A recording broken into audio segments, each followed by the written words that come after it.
Have you ever had someone just talk up a new restaurant or a new movie so much so that your expectations were extremely high going into this movie or this restaurant? And then when you went to the movie or visited the restaurant, you were disappointed, and you wonder if it's simply because that friend hyped up that restaurant or that movie so much so that it caused your expectations to be unrealistic about the end result. Welcome to Wellness with Rachel. My name is Rachel Boucher, and today I'm going to share with you some ways that we can correct those unrealistic expectations that we put on ourselves. So we do this all the time, don't we? We do this with physical fitness. We do this with our health goals. We make unrealistic expectations that really set us up to fail. And how do we do this? Well, there are three things that really fuel our unrealistic expectations, and they're not going to surprise you. So the first one is comparison. It is said that comparison is the thief of joy. You've probably heard that. And this is so easy to do because you look at your friend and you think, oh, well, this worked for them. Why don't I try it for myself? And you compare, and that unrealistic expectation is born as you watch them and you compare your progress with their progress. So that's the first one, comparison. We do this all the time because we're not looking at our own season of life, our own time margin, our own physical capacity. We are instead comparing it with our friend or our neighbor. The second thing that fuels our unrealistic expectations is social media.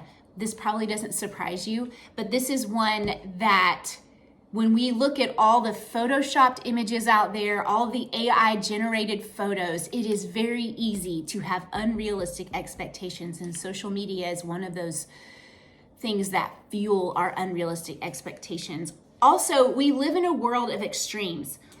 I don't know if you've noticed, but there are extreme measures in fitness, extreme measures in our health industry.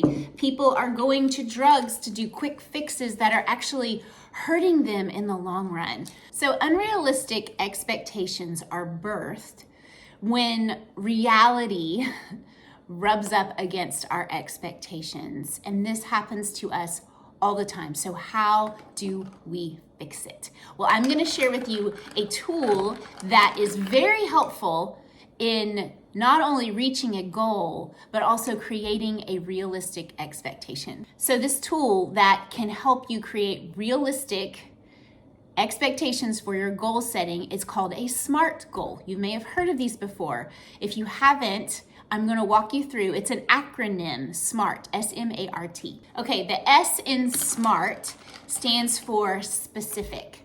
We need to, again, look at the season of life that we're in, look at our time margin and our physical capacity, and create a goal that is very specific. For example, if you want to just say, I want to lose 30 pounds, that's not very specific. Maybe you might say something like, I want to use weight resistance 3 times a week for 8 weeks.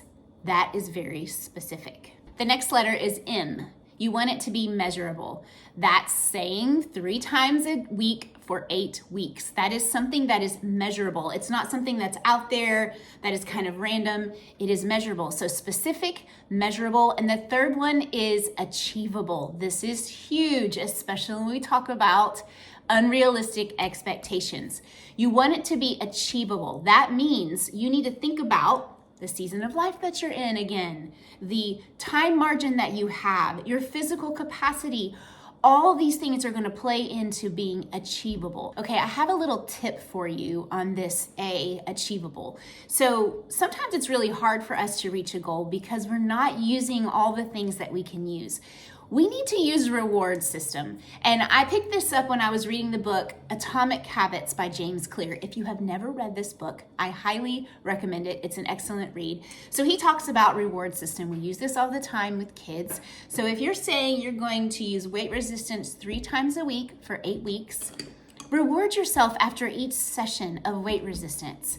Use something that you enjoy. So for me, I enjoy fizz. That's what I'm mixing up right now.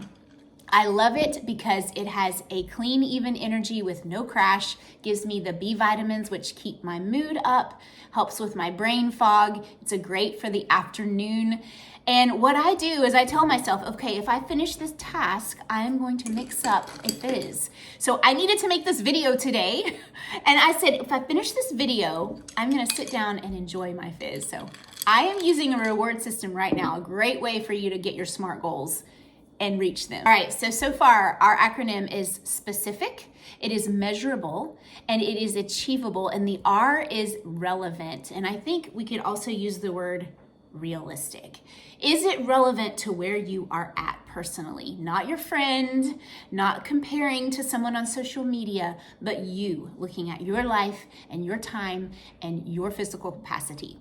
And then T is time bound. Is it something that we can like have a time attached to? For example, you're saying you want to use weight resistance 3 times a week for 8 weeks. That is time bound. So that's a good SMART goal. So SMART, SMART goals, specific, measurable, achievable, relevant, and time bound. When you're creating your SMART goal, you want to be flexible.